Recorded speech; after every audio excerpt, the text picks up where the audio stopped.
better. We got millions of more votes. But think of it, 2016, 2020, I think the enthusiasm for this, and it's still a year to go. But think of it, a year.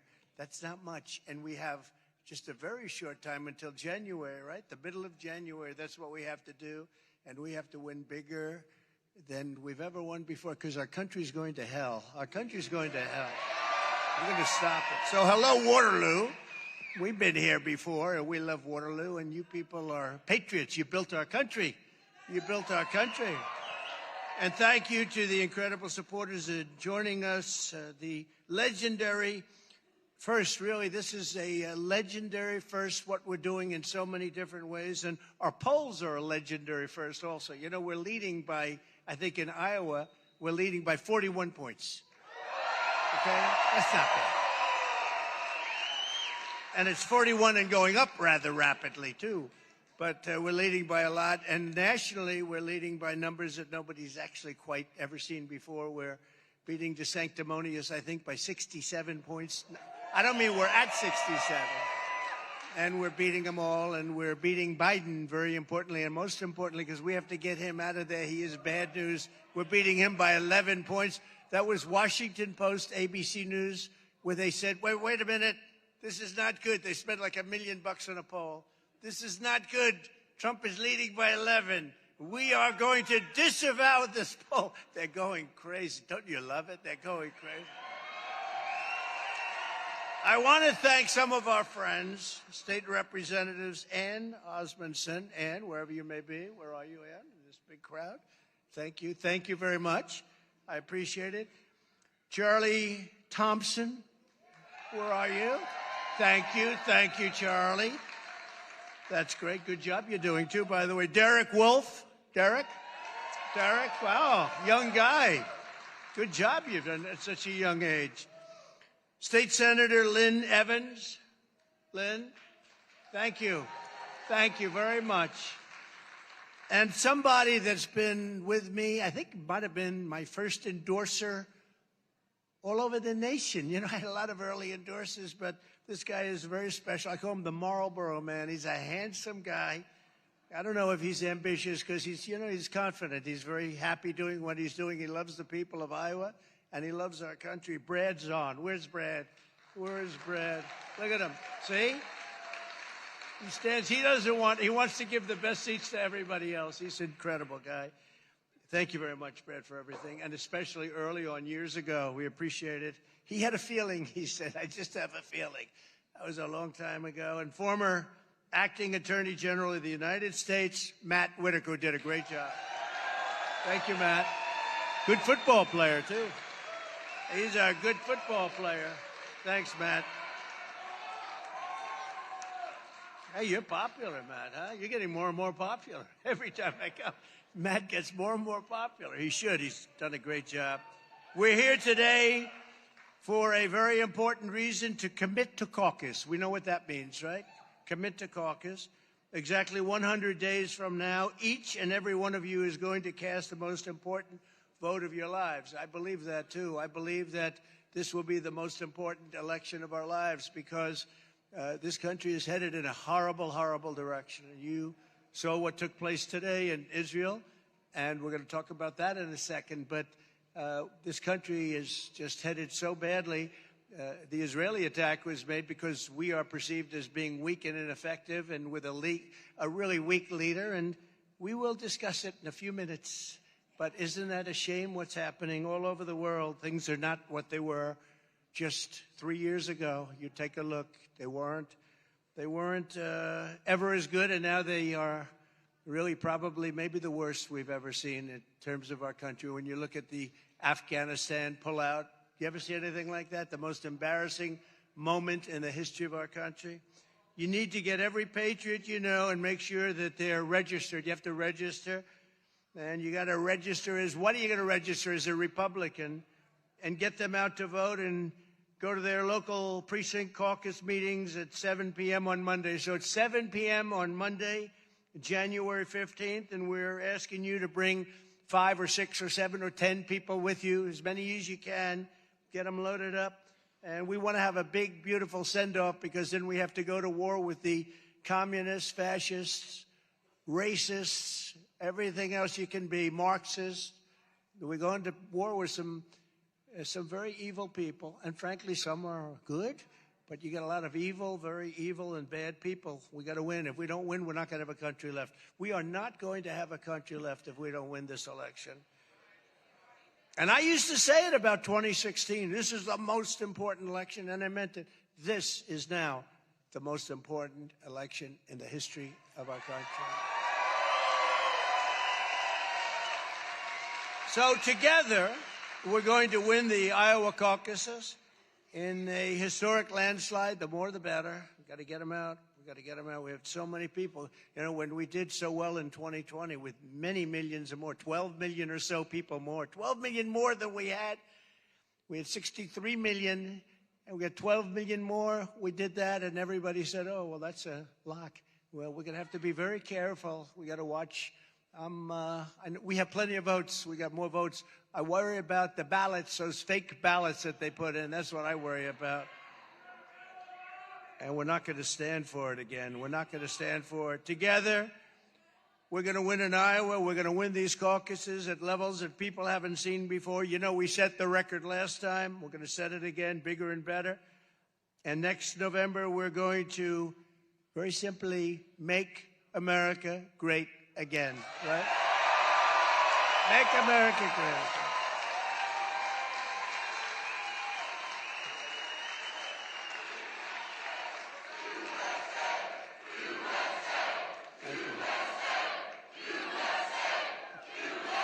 Thank you. Thank you. I've never seen spirit like this. The spirit is incredible. And don't forget, you know, at 1 year, we're not that close. This is like the evening before election stuff, right? But we're everybody's just, they can't wait for this event to take place and turn our country around. It's going to happen fast. I'm the only candidate in the race who, according to the polls now, can beat Biden. I mean, it's hard to believe. Don't forget, the Democrats start with an advantage. I won't tell you what the advantage is, but different people automatically vote. Different people vote, and they sort of are locked into that vote no matter how bad a guy is. If a man's grossly incompetent, he can't speak, he can't put two sentences together. He can't find his way off a stage. Let's see, there's a... I got there. I could jump off this one. I could actually do it. He couldn't. Or I could just head back the way you came, right? That's pretty amazing. I watched the other day. He had 2 entrances, 2 exits, and he couldn't figure out how the hell do I get out of here. And he just made a statement on Israel. It lasted for less than 2 minutes, which is better than usual when you think about it. And naturally, he didn't take any questions. He doesn't take. I take questions from everybody. I do a press conference in the Oval Office. I would have some hostile people that you almost wonder, why are you so angry? You know, we're doing a great job. We have the greatest economy ever. All of the things. But I watch him take it, and I watch him pick up. We're doing little notes today instead of, I like the freelance or this or the teleprompter. We like this better, right? I like this better. The teleprompters are wonderful, but we like this better. But, you know, I watched the other day as he goes, Mr. Cindy. I said, is there a guy named Cindy around? From NBC. So guy gets up, gives a question, and he looks down, he starts reading the answer. I say, what the hell is going on? I never had that. I was never, when they're screaming questions at me and you got to answer the questions. No, he was reading the answer. But we've seen that a few times, haven't we? It's pretty amazing. It's pretty sad if you want to know the truth. But the Republican primary, brand new Survey USA poll just came out. You saw that one, and that's rated A+. I don't know what that means. I think it means it's a good poll. But it's an A+ poll. We can't say that about a lot of them. And it has us at 65, Ron DeSanctimonious at 9. And as they say, he's sinking rapidly. They're being nice. He's like a wounded bird in the sky.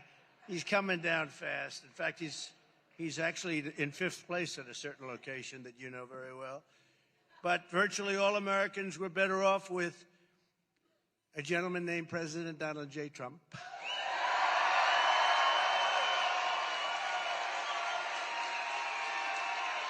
Thank you. Thank you. Thank you. They're my people. You know, I shouldn't say this. I get myself in trouble. But I get myself in trouble with myself. When he says, I'm not allowed to talk, you say, who the hell's controlling this guy? I know the people, the Marxists that surround him in the Oval Office, you know, that are all 35 years old or a little bit older, and they tell him exactly. But I will say that we are in a situation where I came and I made a statement, very strong statement. I said, I'm not going to lose Iowa. It was very cocky. Somebody said, sir, that's very cocky. I said, wait a minute. I can't lose Iowa, Nebraska, Wisconsin, anybody that grows anything, even if you do one little thing of corn, I don't get, because I got you $28 billion from China. So I said, there's no way. I was very cocky. A couple of people said, sir, you should not take Iowa for granted. I said, I got him $28 billion. And I still feel that way, excuse me. Nobody else. And I got it from China. You think that was easy? Not so easy. Because they were very unfair to you. They really were very unfair for years and years and years. And I tell the story that the farmers stuck with me, you know, during that negotiation period. That was a rough period because they said, we're not going to buy anything. We're not going to, and they didn't. You know, they're tough and they're smart. And we did a good job. We negotiated good. We know how to negotiate, you know. We negotiated. We'd made many, many great trade deals, incredible trade deals. But China came back, and I thought I heard $15 million, that we wanted $15 million for them to buy. But I misunderstood them. And I said, 50 million. I want 50 million. They said, sir, no, we have it for 15. I said, really? No, I said 50. I want 50. I thought you said 50. So no, we said 50. And I said, all right, I want 50. And we got 50. They're big.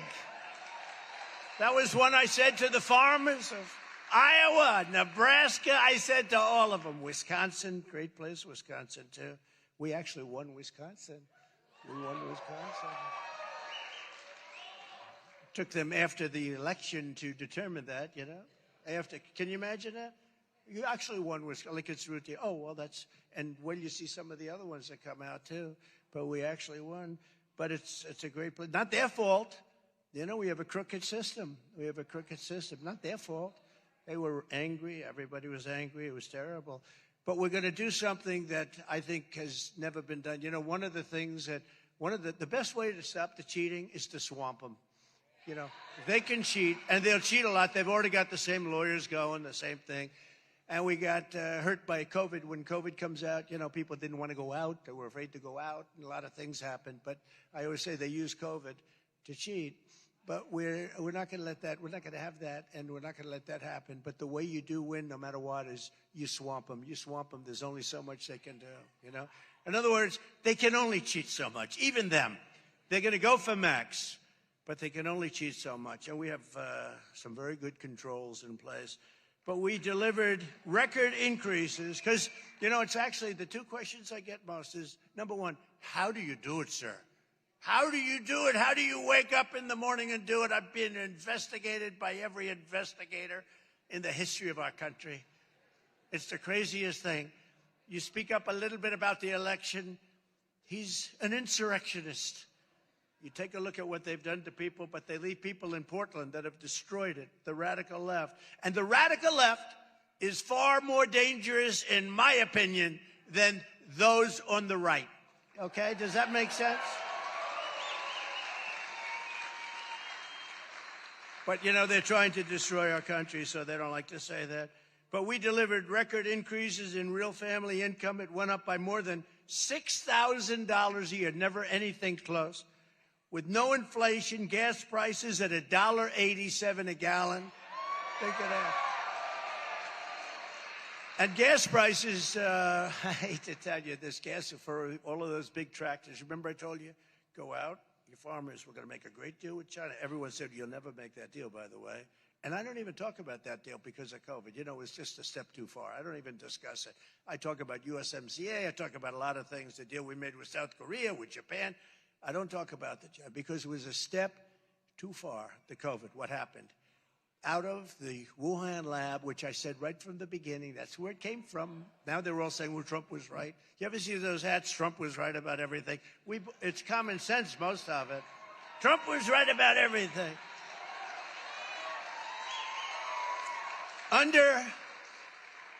Under crooked Joe Biden, you know, I took that name away from Hillary. That was a good day for her. She was so high. She celebrated that night. Because I don't like using it, but it just seemed, we used to say Sleepy Joe, and we could call them both. But I think crooked Joe Biden is better. And I took it away from Hillary. Now we call her Beautiful Hillary. She's a beautiful woman. We call her Beautiful Hillary. And we took... It's a beautiful woman. Great. It's great beauty. And we took it away. And we're using crooked because for Joe, it does fit. Yeah, let's face it.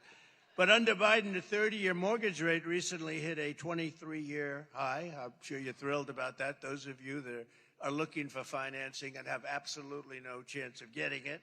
Because you don't, number one, they don't give you money. Number two, if you get it, you have to pay a number that's crazy. Under my leadership, it hit an all-time low in history.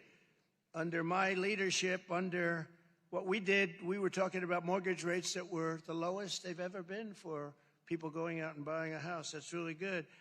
The Biden 2,000 monthly payment buys you a house worth, as an example, $300,000. And under Trump, it would have been $460,000. In other words, you picked up $160,000 just by having me as your president. And that'll happen again, except much more so. It'll happen again. So you pick up $160,000 in a very short period of time. Now it's going to happen again, much bigger, because we're going to do things like we're going to close the wall. Very simple. We're going to close the wall. Don't forget, we built 561 miles of wall. People hate to say that. You know, if there's a piece of wood laying on the ground, they say, that was a renovation. That wasn't. If there's an old piece of steel that's 40 years old that used to be a little bit of a railing, they say, that wasn't. We're building these things that are 30 and 40 feet high to the exact specifications of Brandon Judd, who's a fantastic guy, Tom Holman. They wanted exactly this. I said, I'd like to use concrete plank. They said, no, it's not as good. We need steel, reinforced steel. We need rebar. We need concrete inside. We need all different materials. I said, that's a little more expensive. You know that, right? But we did everything they wanted. And then we have an anti-climb bar on top. That's what that big steel panel is, which I never like the look. But they say, but it works much better. You can't get by it. It's called anti-climb. So I give you this little information. But we built 561. They said 460, but no, it's 561. We're getting ready to do another 200. It was ordered. It was built. It was all done. The hard part was done and laying there. And then we had a rigged election. And then Biden came in. And now they're selling that for 5 cents on the dollar, I understand. And now he said, let's go out and build a wall. Can you believe this guy? And this wall, they're going to have brand new stuff. This is the craziest. You know, when foreign countries watch all of this, they can't believe it.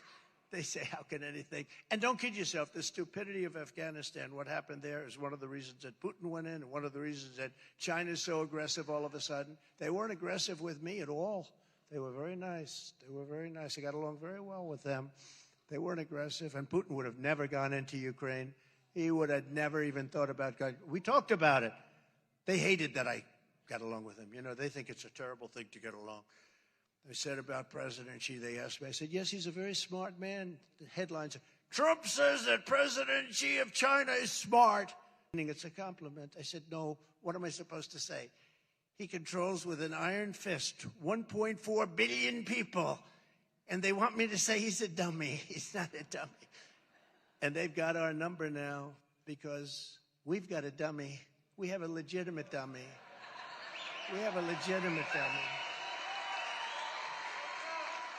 So together, all of us, we created the greatest economy in the history of the world. History of the world.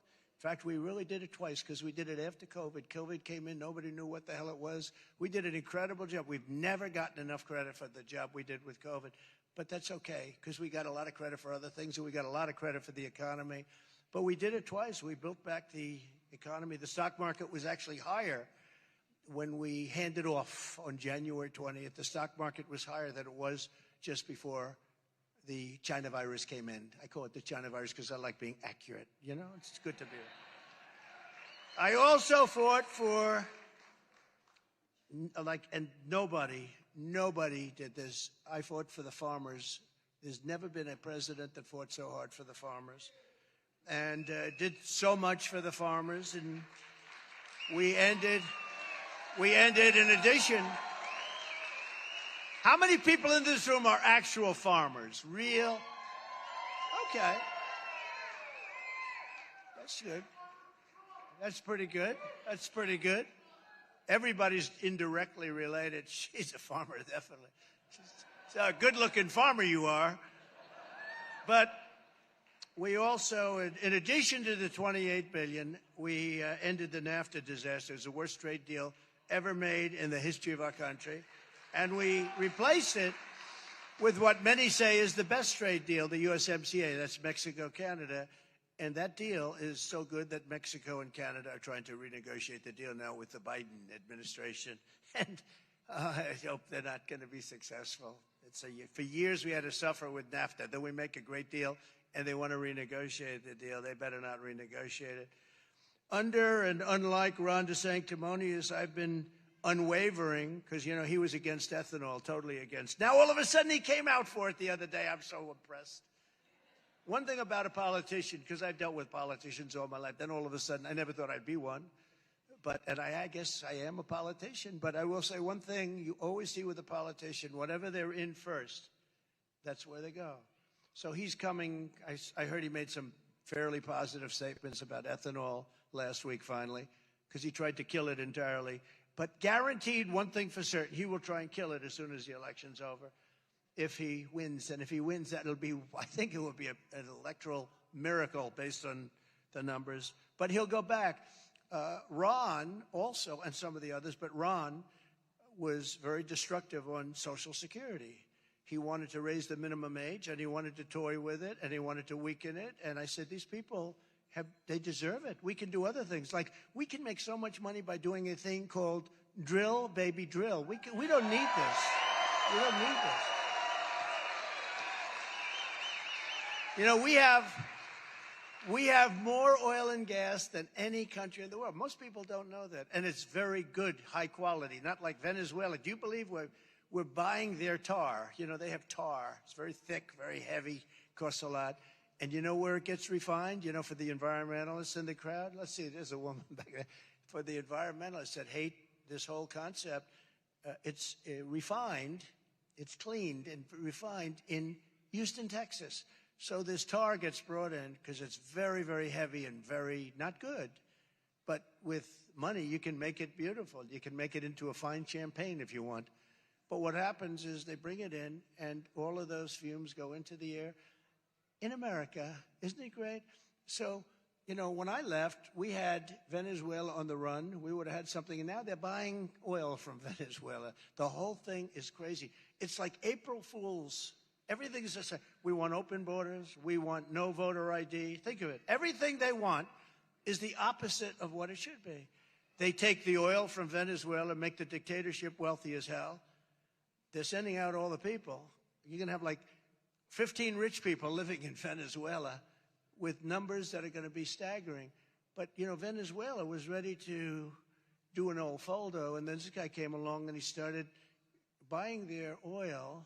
I don't even call it oil, but buying their oil in numbers that nobody's ever seen before. It's a horrible thing that's happened. And I can say the same thing for Iran. You know, we were not allowing China to buy. I said, don't buy, because if you buy there, we're not going to let you do any business in the United States. They said, like I said, we won't buy. And they didn't. And we were ready to make a deal with Iran. Had the election not been turned out the way it did, to put it, I'm trying to be nice, right? Had it not turned out the way it did, like When I say that, I mean, had the election not been rigged, we would have had a deal. We would have had a deal with Iran. We would have had no inflation. Russia would have never, ever in a million years gone into Ukraine, and they didn't. You know, somebody said, well, how do you know? I said, because for 4 years, it wasn't even a thought. And I told Putin, you can't do it. And I told him what would happen if you did, and he said, no, you won't do that. I said, yeah, I will. I will do 100%, Vladimir. You and I are friends. My father always used to say, take the lumps out. He said, Vladimir, you and I are friends. We're good friends. But if you go in, we're going to hit real hard. And I can't tell you what I told him because it would be not a nice thing. But he said, no way you would do that. There's no way. I said, way. They go, no way. And you know what? The end result, I did a poor job. He didn't believe me. But you know what? He believed me 10%, and that was enough. And he never went in. But there's another reason he wouldn't go in. You know, you're close to $100. You're going to be over $100 a barrel very soon. You were at $100 after a short period of time with Biden. This guy was making a fortune. They were making a fortune in Russia and other countries with the oil. With me, I was at $40 a barrel, $30 a barrel. We were selling gasoline for much lower than the number I just gave you. We had times when we were actually lower.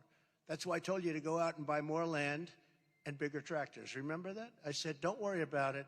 Just go out, buy more land and bigger tractors. And a lot of you did. The ones that did came out very well because I made all those deals for the farmers and for your state. But just think about it. With him, I said two things. Number one, you can't do it. And number two, the oil price at $40 a barrel doesn't allow him to prosecute a war because they make money, but not that much, and they have to run a country. At $100 a barrel, they make a fortune. I mean, he'll be the first person to make a lot of money because right now they're making a tremendous amount of money. And isn't it interesting that Biden keeps talking about, you know, Ukraine and all, and everybody feels badly for Ukraine. One thing I have a problem with, though, is Europe, which is right there. And, you know, Europe is essentially the size of us if you add all the countries together. It's basically the size of the United States. So if you look at it, Europe, so they're at $25 billion, and we're at $200 billion. Only a stupid person would make that deal. Why would they do that? I did that with NATO, too. You remember I said, no, wait a minute, everybody owes us money. They were delinquent. Almost every country was delinquent. And I said, you can't be delinquent. You have to pay. Otherwise, we're not going to protect you. And the head of a country actually stood up in a closed meeting. The press knew about it, very little reporting because it was too positive, and said, sir, does that mean that if we get attacked by Russia and we aren't paid up, you will not protect us? I said, yes, that's exactly what that means. Now, normally that would be a very controversial subject. But what happened is the money, hundreds of billions of dollars came pouring in. And Secretary General Stoltenberg, who's the head of NATO, was then and is now, it's a good man.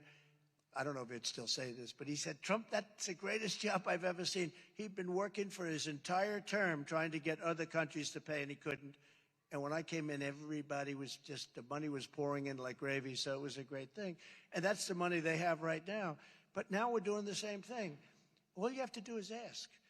If I ask you up, I say, look, here's the problem. We're in for $200 billion, and we have an ocean separating us, right? You're in for $25 billion, and you have no ocean separating you. Why aren't you paying up? And they would say, well, blah, blah, blah. You know, they always have. But if I say to pay up, they'll pay up. And they should equalize. If they're going to do this, they should equalize. Why are we $175 billion more? And I can tell you why, because we have stupid people representing us. That's why. And it's not a hard thing to sell. It's not a hard thing to sell. They understand it. Actually, I went to some countries, and I got deals so easy. They said, we've been waiting for you. We've been waiting. They just immediately agreed because it was so ridiculous. Japan, Prime Minister Abe was a great man. He was, as you know, a horrible thing happened. Shinzo, one of the people I liked the most, and assassinated. Can you believe it? Assassinated. And he was just, but he was an amazing guy. And I said, you know, Japan's really taken advantage of the United States, Shinzo. We have to do something. He said, I know. I said, what do you mean? She said, I know you're going to be coming. And we ended up making an incredible deal for farmers, manufacturers, and everybody else. I mean, we had a horrible deal. We ended up making it a fair deal, a fair deal. A very good deal. They're tough to negotiate with, but a very good deal. He was a great guy. He was somebody that we miss. We created the strongest border in U.S. history. You know that, right? Built nearly 500 miles. We got Mexico to give us free of charge 28,000. So, when these characters say, oh, Mexico, when I say Mexico will pay for the wall, they did. Much more so than the wall. They gave us 28,000 soldiers for free. That's why we had the safest border in the history of our country. We had 28,000 soldiers while I was building the wall. Then we were adding that other 200 miles. We would have done it. We would have had that done within 3 weeks. All we had to do is install the panels. They were all built. Those are the ones you see sitting all over the ground. It's horrible.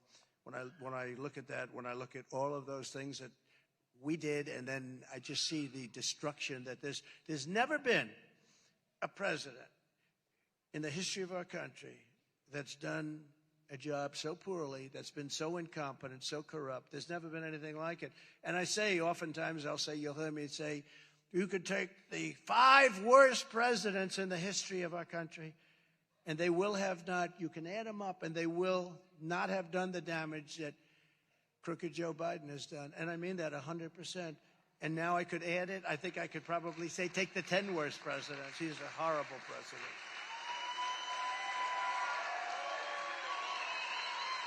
The only one that loves him, really loves him, is Jimmy Carter. Jimmy Carter's in this. Thank you. I got that thing off my back.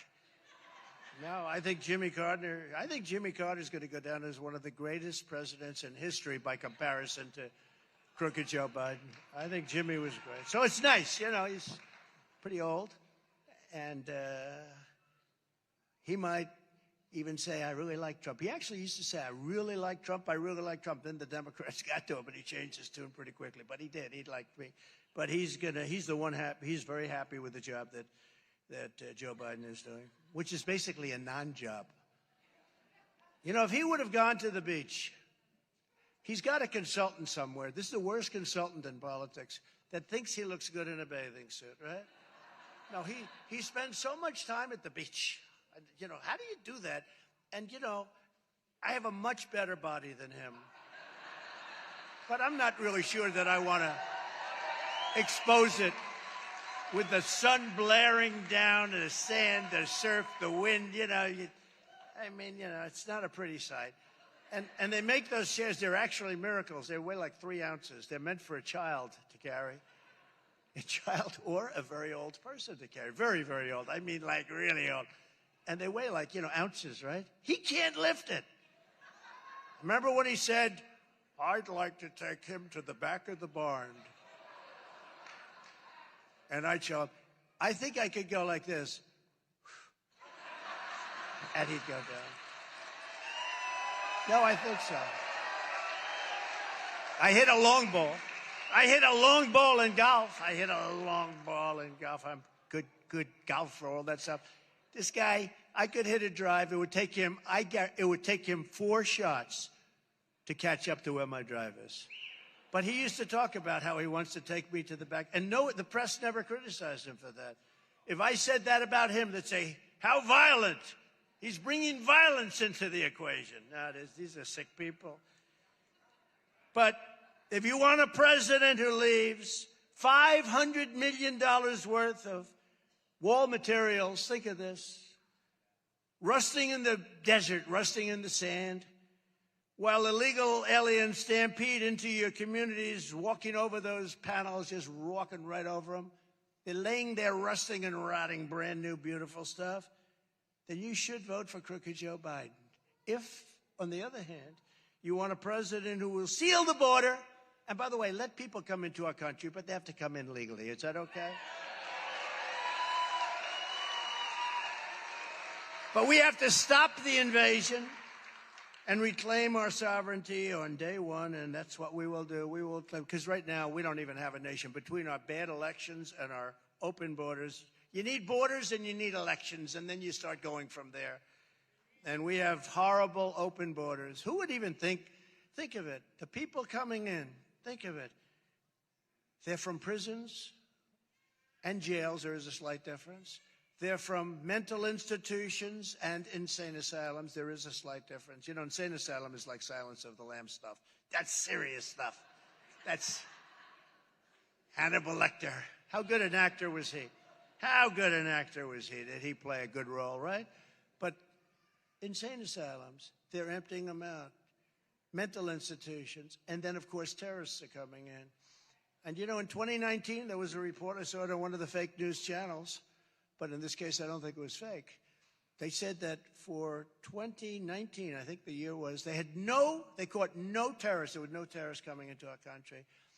And last month, as you know, they reported the highest number of terrorists that they've ever reported coming into our country. We're going to be paying a price. We're going to have the largest deportation operation in history, but we're going to be paying a price.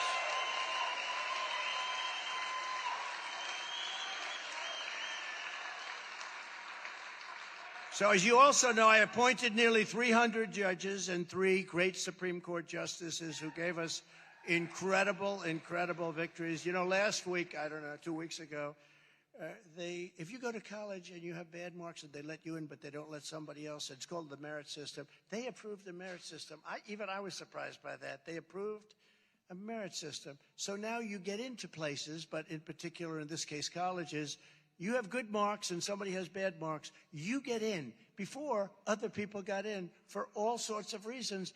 They approved the merit system is what this country is all about. Is that amazing? And something that when politicians learn how to talk about it, they ended Roe v. Wade. They ended it. And politicians just don't know how to talk about it. And we talk about it, and we talk about it proudly, but they ended Roe v. Wade.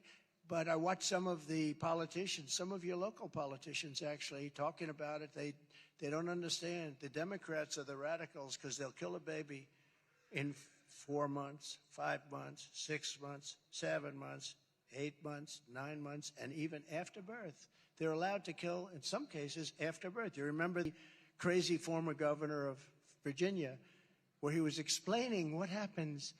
And then if it's after the 9th month and the baby is born, you put the baby aside, you discuss with the mother, and if the mother doesn't want the baby, we execute the baby.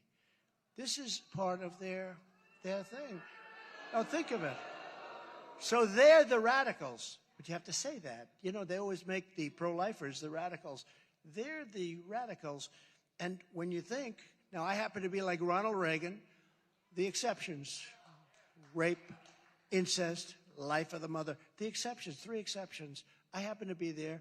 I think 75% or so, I see polls, I don't know. You have to follow your heart. But very hard to win elections without that, to be honest. Very hard to win. But you have to be able to speak about the subject. What happened was an incredible thing. They've been trying to get it for 52 years. They failed. For 52 years exactly, they've been trying to get it terminated, bring it back to the states. So many different things we won. But before, we had no power to negotiate. A pro-lifer had no power to negotiate. Now you have massive power to negotiate, and something will be negotiated because you have 2 sides to every, you have people with other views, but we have a very strong view. But we had no power whatsoever until I came along and appointed 3 people that made this possible. And so you have now massive power to negotiate. And remember, again, you have to say, again, you have to follow your heart, but the exceptions, but you have to say, and it's so important, you have to say, they are the radicals. We are not the radicals. You can't kill. One thing, every poll says, regardless of what side you're on, and it's very even, it's about 49-51, and then it's 51-49. It switches over the years. This is for decades it switched. But you have to be able to say what's in your heart. You have to be able to fight for that issue if you believe in that issue. And a lot of people believe in that issue. But now for the first time, you have tremendous power to talk and to negotiate. The one thing the polls all say is that after the 4th month, or at least a certain number of months, Everybody, no matter how much on the other side of the issue they are, don't want to see the baby killed. Everybody. And under Roe v. Wade, they could execute the baby at any time. You remember when I said with the debate, you rip the baby out of the womb with Hillary. I said she's willing to rip the baby out of the womb in the 9th month. And the whole place winced. Even she winced. Because nobody wants to see after a certain time, any time, but after a certain time, almost 100% of the people agree in the 7th month, the 8th month, the 4th month, but the 9th month and after birth, they don't want to see that happen. They don't want to see that take place. So when you speak about it properly, perhaps like I just spoke about it, I don't know, but when you speak about it properly, otherwise it's been a very devastating issue. That's what happened in the midterms. You had politicians that had no idea how to talk about the issue. It was new. It was shocking because nobody thought it would happen. I got that for you. And I got that for a lot of people they consider that to be the greatest achievement. But I just say, speak about it properly. Speak about it right. It's an amazing thing that happened. And now you have tremendous powers of negotiation. And some people say, oh, Trump isn't pro-life enough. And other people look at him and say, I don't care what he's saying. That's the guy that got us here to talk in the first place. Because nobody else could have done it. Nobody else could have done it. So you're going to speak about it. You're going to speak about it properly and intelligently. It's a very, very complex issue and all. But we did a tremendous thing because remember, nobody, at a certain period of time, nobody wants to see death to those babies. Nobody. Almost, you could say, almost the most radical people on the other side. The Hamas terrorist invasion of Israeli territory, and the murder of Israeli soldiers today, and the brutal murder of citizens is an act of savagery that must and will be crushed. It has to be dealt with very powerfully. This is a time where the United States needs leadership. We don't have leadership. But Israel is at war, and the United States obviously is going to stick with Israel, and strongly. The war happened for two reasons. The United States is giving and gave to Iran $6 billion, $6 billion, over hostages. And, there was a very good trade. They got 5 hostages. We got 5 hostages. Okay, that's the good news. The bad news is, and their hostages were tough, by the way, I have to tell you. That was, okay, let's assume they're doing just fine. But it was 5 for 5. But in addition to that, we agreed to free up $6 billion. And that is an absolute disaster. And I would not be at all surprised if part of that tremendous wealth that they just accumulated went into all of a sudden watching this level of aggression. They didn't have that level of aggression with me. They didn't have it. This would have never happened with me either. You know what wouldn't have happened? Ukraine wouldn't have happened. Taiwan and all this tough talk with Taiwan wouldn't have happened. And what's going on with Israel right now, people were shocked. I wasn't shocked because 2 weeks ago we gave them $6 billion. Think of it. So we get 5, they get 5, but the difference is we have to give $6 billion. $6 billion! Does anyone know what a billion is? $6 billion. It's like it's water. And we have now, our country is a perceived, we're really a country that's looked at with this tremendous perceived weakness with a grossly incompetent and corrupt president. He's an incompetent man. He's corrupt. I don't know if he makes it to the starting gate. I guess in a way he does. We want to, and I say it all the time, and I mean it 100%. I would rather that Joe Biden right now, instead of being one of the worst presidents, and I think without question the worst president, the most corrupt president, the most incompetent, I would rather have him be a great president, even though that would mean likely we wouldn't be doing this, either that or we wouldn't win. But if he were a great president and our country was doing well and we were respected throughout the world and we wouldn't have all of what's happening in our cities, our Democrat-run cities are really going to hell. They're going to hell. When you look at stores, being looted by hundreds of people that run into the stores and run out with television sets. And our great policemen aren't allowed to do anything. They want to, but they're not allowed. They don't want to lose their families. They don't want to lose their sons and daughters and their houses and their pensions and all of that. And they could stop it very quickly. And we just allow them to roam in and roam out. Everybody's out there. You have cameras. These same cameras are out there shooting these people walking out with television sets. Then you announce these big department stores and drug chains are leaving the city. You look at what's gone on with New York and San Francisco and Chicago and Los Angeles. And they have one thing in common. They're run by liberal Democrats that they don't want to do anything to murderers. They leave murderers alone. Like we have an attorney general in New York. She's grossly incompetent. She's an evil person. She's a terrible, terrible attorney general. Businesses are fleeing. She goes after Trump, but she doesn't go after murderers all over the place. And we have to get that. We just have to get that changed. So if you think about it, 4 years ago, we did something that was, everyone said Trump is going to get the Nobel Peace Prize. I said, no, I won't, because they won't do that. They gave it to Obama immediately upon taking office. And he actually said he has no idea what he got it for. I did more deals to save people's lives, but I did something called the Abraham Accords with some tremendously talented people in the administration. And had the election been on the up and up, we would have had that whole thing would have been signed, sealed, and I think I would have had Iran in there too. I think you would have had massive peace, but the Abraham Accords is a phenomenal thing. But think of it, so 4 years ago we had the Abraham Accords, and today we have Israel being attacked, viciously attacked. It's a big deal. It was a big attack with a lot of dead people all over the place. Who would think that? And the only difference is, I believe, it's the difference between one president and another president. And there are many other things. You wouldn't have inflation because energy caused inflation. And this guy stopped. You wouldn't have Ukraine because at $30 and $40 a barrel, he wouldn't be able to afford it. But I say much more importantly, he wouldn't have done that to me. I told him not to. You can't do it. You can't do it, Vladimir. And he wouldn't have done it. But even if he wanted to, he wouldn't have been able to, at $30 or $40 a barrel, wouldn't have been able to prosecute that war, wouldn't have been able to do it. And you wouldn't be having all the problems that you have right now with China. China's become very hostile. They weren't hostile with me. They weren't hostile with me.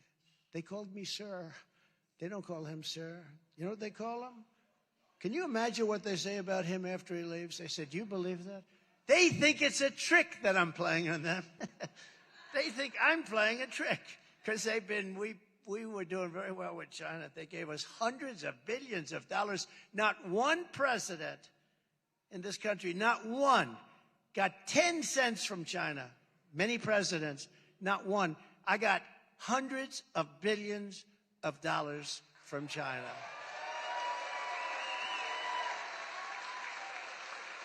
So we're going to obliterate the deep state. We did a lot of work on that. We got rid of Comey and a lot of guys, but then we got the whole thing with that dust flying over from China. We had to do it, but we're going to get rid of the deep state. They're bad. They're hurting our country. You look at what they're doing with weaponization, and now it's politics.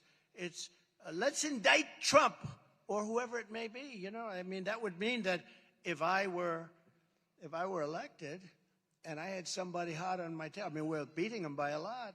I say, you know, that guy's doing really well. Indict him for something. Very easy, you know. Indict him for walking across the street incorrectly. Gets indicted, he's out of the race. Now, the nice part about my indictments is they've driven us up because people realize they're fake and phony and they're political. I'm the only man in the history of politics in the United States of America who got indicted 4 times. You know Al Capone? Did anybody ever hear of Alphonse Capone? He was a seriously vicious gangster. He didn't get indicted 4 times, only once. And I got, you know, my whole life I never heard the word practically. And all of a sudden, within a few weeks, it's like, man. And how about going home? First Lady, I have a little news for you. What? I just got indicted. Or they intend to indict me because I called the election rigged. They wrote books about it. And what about Hillary? What about all the Democrats about what they said about 2016? To this day, they've gone very quiet lately. Do you notice that? They've gone very quiet lately. No, I'm the only person that ever got indicted whose poll numbers shot up through the roof because the people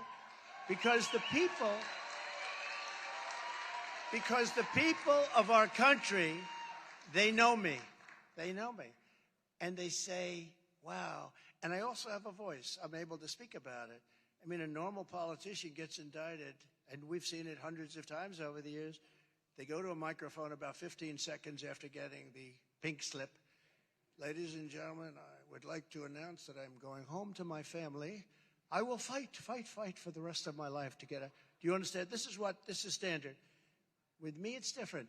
We've gone up through the roof. We have the highest poll numbers anyone's ever seen.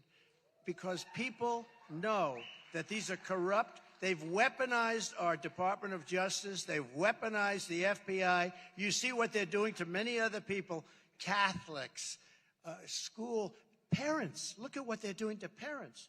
Who would think that a politician has to get up today and say, we will stop the mutilization of your children? They mutilize your children. We're going to stop it. If you said that 10 years ago, people would say, is this guy crazy? Who would think? And that's what can you believe what they're doing?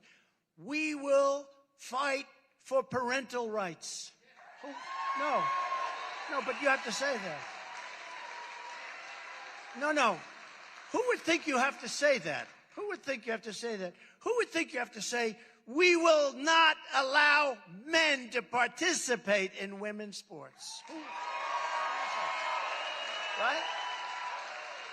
I mean, 10 years ago, if you made these statements, they'd say, why are they making these stupid statements? Is this some kind of what's going on here? They wouldn't understand it. We have to make those statements.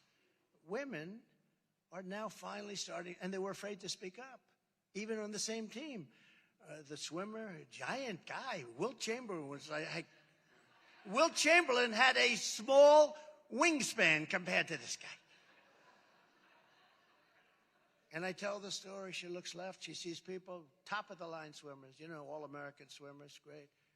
Sort of been swimming against the same people because, it's like a pyramid. You go up and you got that little group of people, golf, baseball, swimming, anything.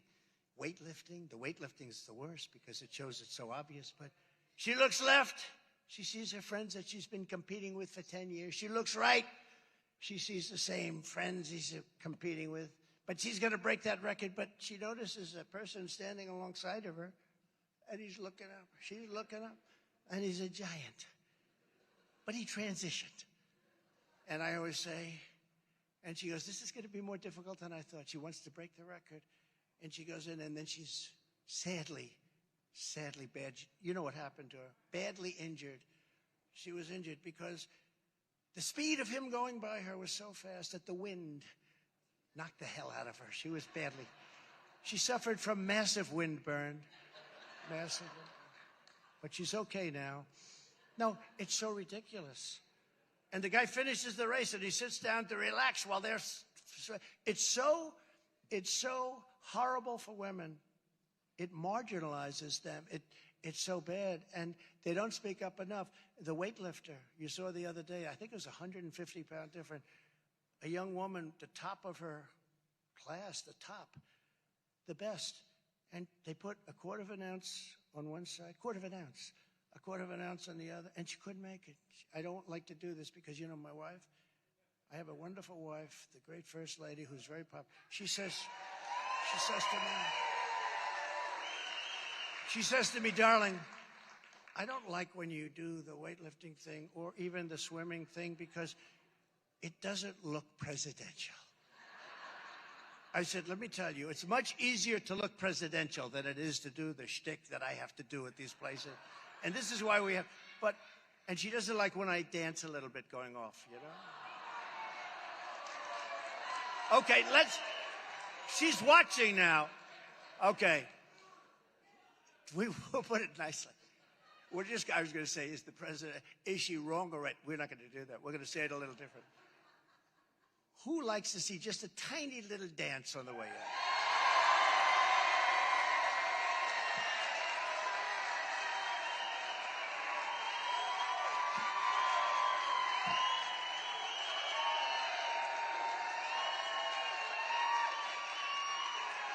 Okay. And you promise you'll vote for me even though it doesn't look totally presidential. By the way, I won't be doing that dance in the right places. You understand that. We do that dance because we're actually happy because we see something happening. We're going to turn this country around. That's worthy of dancing. But we're going to stand up to communist China. We'll secure the elections. We'll fully defend our Second Amendment, which is under siege. You know that? 4 years, I didn't do a thing. We didn't touch it. And that was not easy. We will bring back free speech in America, and we'll defend the Judeo-Christian values of our nation's founding. And just in finishing, and it's been an honor to be with you today. It's really fun. It's really fun.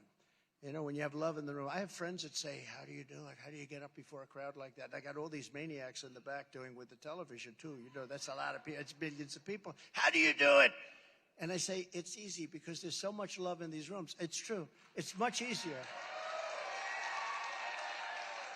If there was great hostility, it is. It's much tougher, but there's incredible love in these places that I go to all over the country. There's never been anything like it. There's never been more enthusiasm. I've never seen anything like it. And all we have to do, we have to hold for 1 year. We got to do our January for your state. You got to do it. Iowa in January. So on January 15th, it's a Monday, show up. You got to do that. You got to show up and grab your friends and get in there defeating crooked Joe Biden. I think it's one of the most important things. Can you imagine this guy with more time? Even having him in there for a year is horrible because the damage he's doing to our country. Because we have to do something. I don't know if you looked at the border pictures today. Thousands and thousands, they're pouring into the country, and they don't do anything about it. And, you know, look, they can't be stupid because anybody that can cheat on elections like that's not stupid. They either are stupid or they hate our country because all of these things, no voter ID. Why won't they approve voter ID? We want to have, why? The only reason they won't approve voter ID is because they want to cheat. There's no other reason. You know, the Democrat National Convention that was held, the last one, they had IDs that were so big, that were so egregious. It was sort of like this. It was like this. It was chained around their necks. It was like that.